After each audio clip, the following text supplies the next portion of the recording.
Salut à tous, c'est Koei. On se retrouve aujourd'hui pour une nouvelle vidéo qui va concerner la team Monotech et plus particulièrement Gatai Zamasu, parce qu'on va essayer de voir aujourd'hui si Gatai Zamasu est viable en team Monotech vu le debuff qu'il applique aux unités super qui est de 10%.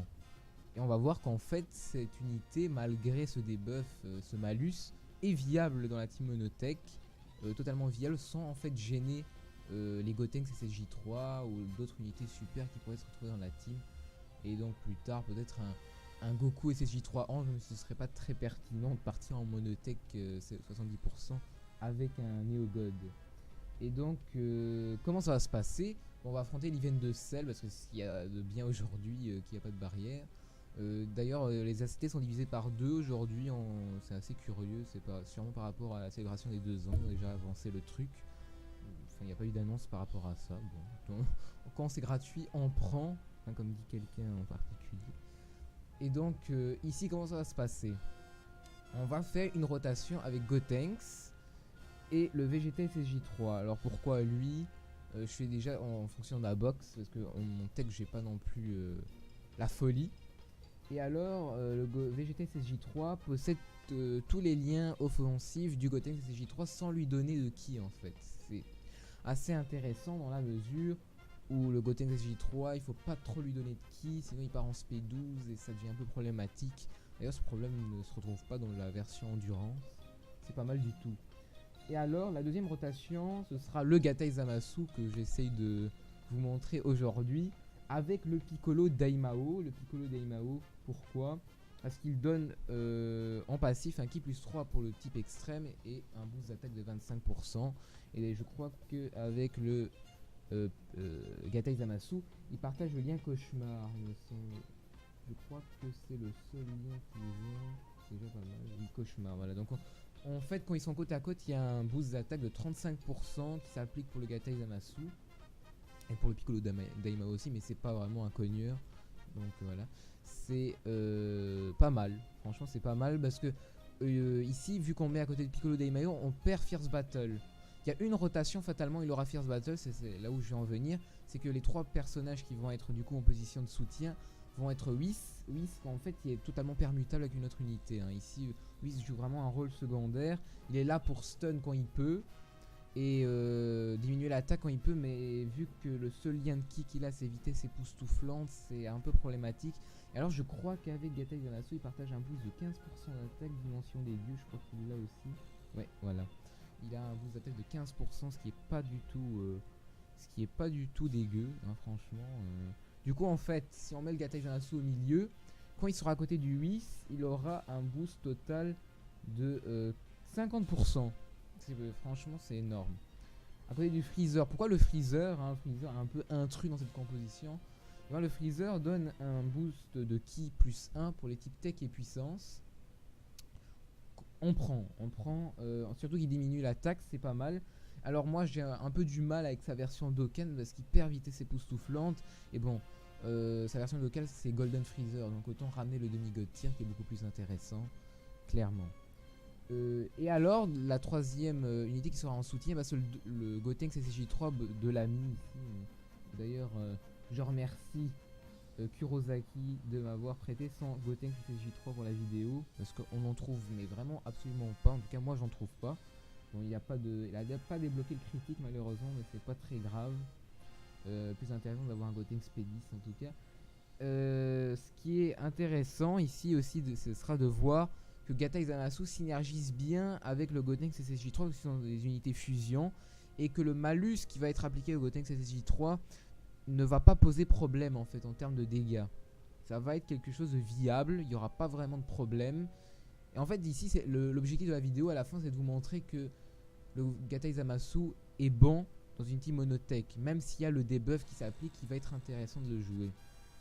Faut pas l'écarter juste à cause de ce debuff, faut juste réadapter sa composition en fonction de Gatai Zamasu. Après, si vous avez mieux en tech de façon générale, c'est évidemment plus intéressant de modeler sa team en fonction des unités dont on dispose. Hein. Si Gatai Zamasu vous avez mieux en termes de synergie, autant le virer. C'est un gros cogneur, mais parfois il vaut mieux privilégier les synergies. Mais là je vous montre que c'est possible de l'intégrer dans une team adaptée à ça. Donc trêve de bavardage, on va se lancer dans le truc. C'est quand même assez curieux hein, que les ACC sont divisés par 2 sans annonce. Bon, j'imagine évidemment que c'est par rapport aux 2 ans. Vu qu'on est à la veille des 2 ans.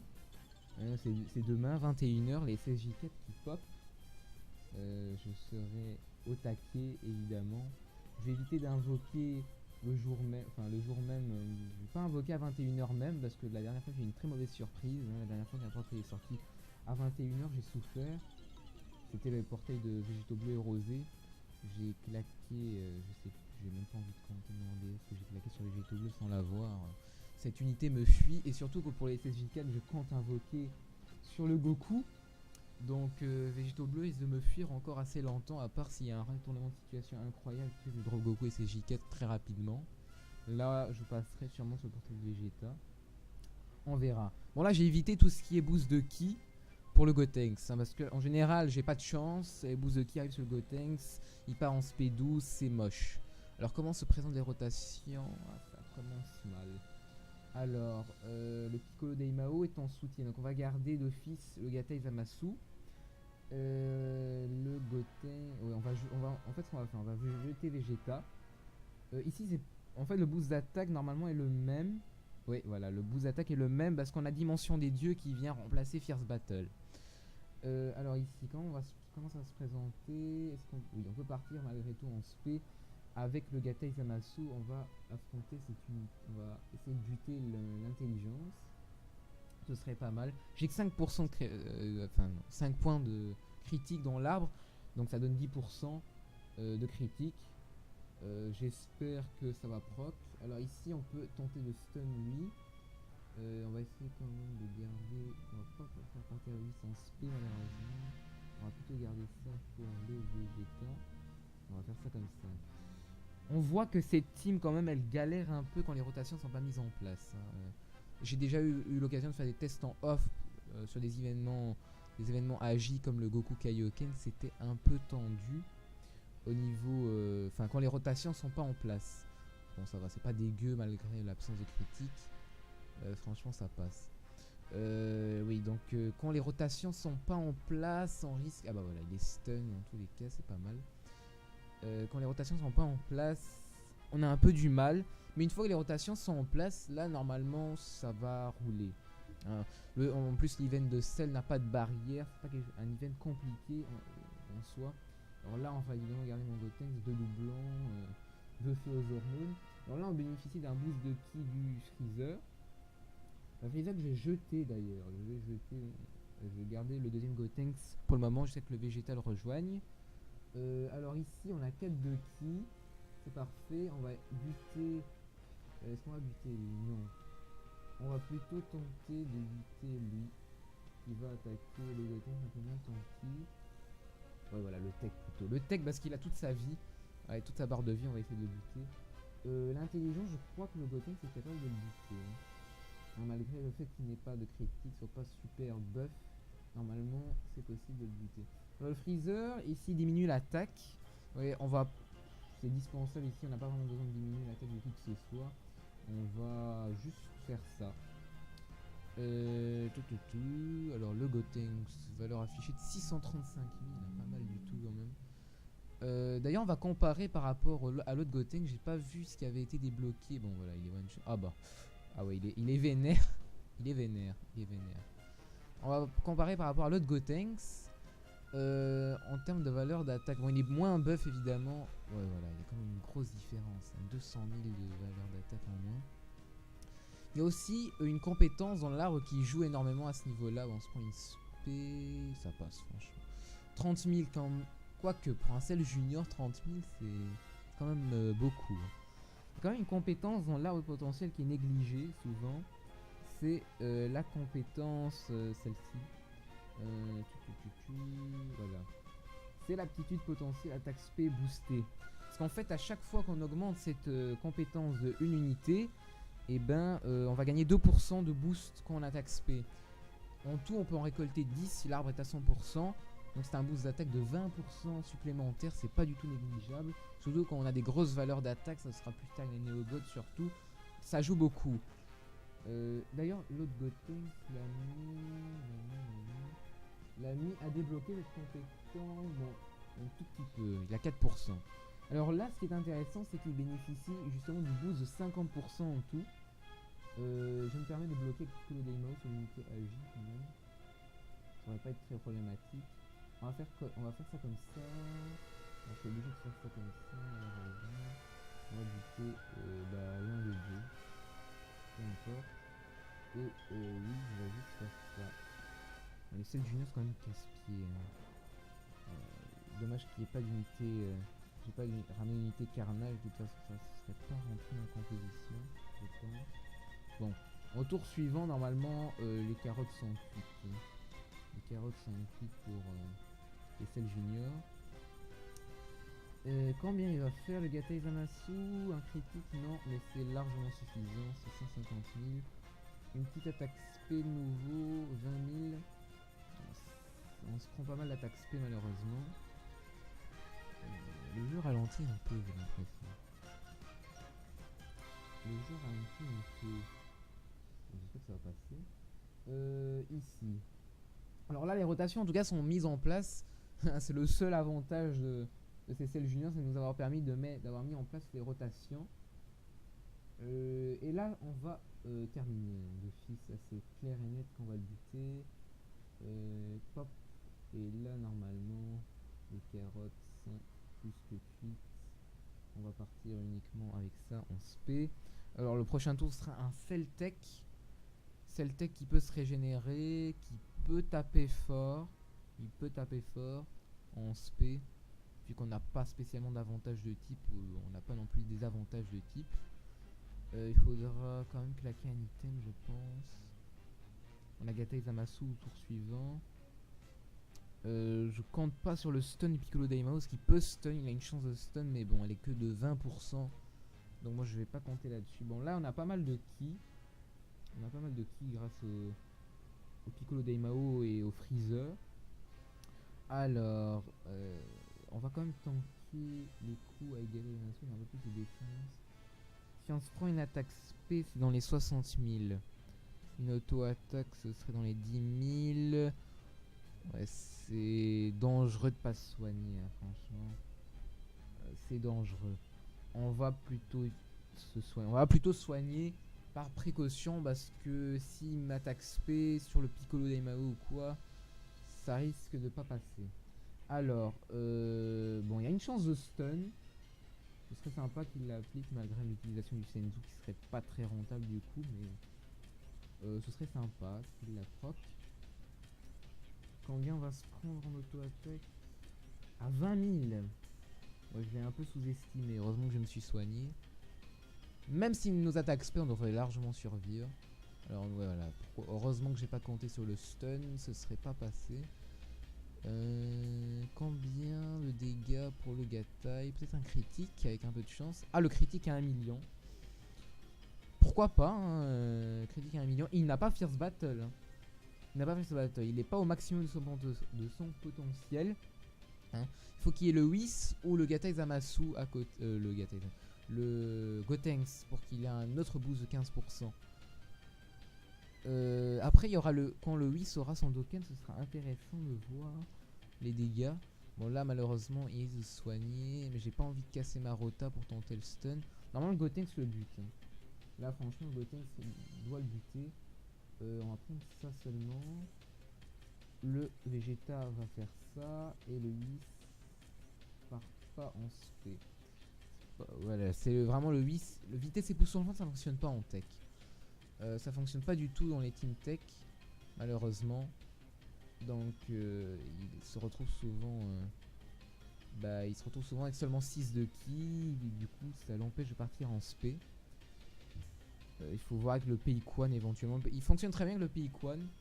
Je crois qu'ils s'échangent 4 ki de mémoire. Donc c'est à voir. Bon, je l'ai pas malheureusement, mais à tester. Bon, là c'est une rotation idéale aussi de nouveau.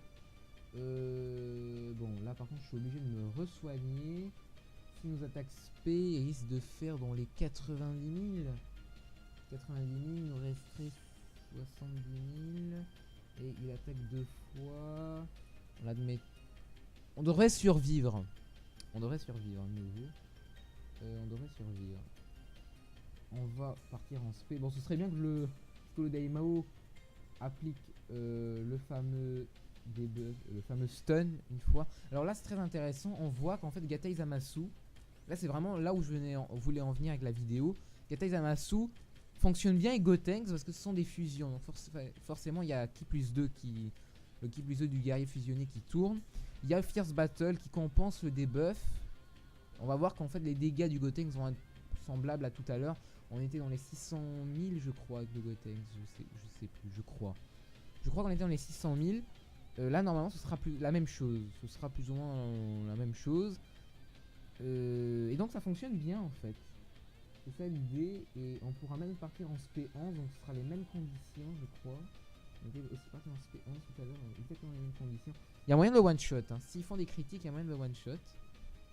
Il part en spé. Il part en spé. 83 000. Ouais, bah, c'est ce que j'avais prévu. Donc on devrait largement survivre ce tour. Peut-être pas largement, mais en tout cas survivre. Cette team quand même, la monotech, on voit bien qu'elle est tendue. Hein. Elle est tendue parce qu'on claque quand même des items sur Cell. Après la team est pas optimisée. Bon, 650 000, franchement c'est propre. La team... Ah, je crois qu'il a été stun par le Piccolo. Parce que normalement il devait nous taper là. Il devait nous taper. Il a été stun. Ah oui. Bah voilà, bah ça proc. Hein. De temps en temps ça peut proc, c'est sympa. On est content. Donc je disais, c'est quand même tendu de voir qu'on doit claquer des items face à Cell Puissance qui est un event quand même relativement facile. On a en 50 ACT. Il a pas de barrière. La régénération c'est le seul truc particulier par rapport à l'event. Franchement, je sais pas quoi en penser. Hein. La Team Tech, elle est tendue. Avant l'arrivée des Néo-Gods, la Team Tech, elle est vraiment... On voit qu'elle est reculant par rapport aux autres teams. Malheureusement. Maintenant, la Team Super Tech qui va arriver plus tard avec le Goku SSJ3 Ange est pas mal du tout. Franchement, elle est pas mal du tout. C'est vraiment une team intéressante à jouer. Et en plus, on peut varier quand même la façon dont la jouer en fait. C'est ça qui est bien. On peut varier, on peut s'orienter des buffs avec Yamcha du Baba Shop et Peikwan. Ah bah un petit critique sympa, il a que 10%. Bon là il est mort, il est clairement mort. Je disais quoi? 1 million, un petit million pour terminer. Je disais quoi? Je disais oui. On peut l'orienter des buffs, la super tech, on peut l'orienter dégâts. C'est assez intéressant à jouer. Bon, c'est pas la team la plus flexible niveau dégâts, enfin niveau gameplay, mais elle est quand même intéressante à moduler. Donc voilà, on arrive au terme de la vidéo. On voit bien que la team est viable. On a dû quand même claquer 2 items face à Cell. On n'avait pas forcément l'avantage de type, on n'avait pas non plus des avantages de type. On était neutre. On était neutre, on a claqué 2 items. On s'est pris 2 spé aussi, ça a joué. Donc la team est viable, mais c'est pas forcément la meilleure team du monde. En plus, elle n'était pas forcément optimisée. J'ai pas la meilleure box tech du jeu. Il y avait moyen de mieux faire. Je verrai plus tard si je peux refaire ça dans le futur avec des unités que je dropperai éventuellement. Le Golden Freezer, ce serait intéressant de voir si on peut le caler, même s'il a vraiment zéro lien avec Gatai Zamasu. En fait, je crois que je referai une autre vidéo du même style, avec de nouveau une monotech, pas une super tech ou une extreme tech qui sortira bien plus tard, mais une monotech. Je verrai avec peut-être le Super C17 qui se Dokkan depuis la forme SR là, qui est vraiment très intéressant lié au Gatai Zamasu. Je verrai à ce moment-là. Donc voilà, merci d'avoir visionné cette vidéo, j'espère que ça vous aura plu. Et on se retrouve une prochaine fois pour autre chose, je verrai bien. Allez, bye bye.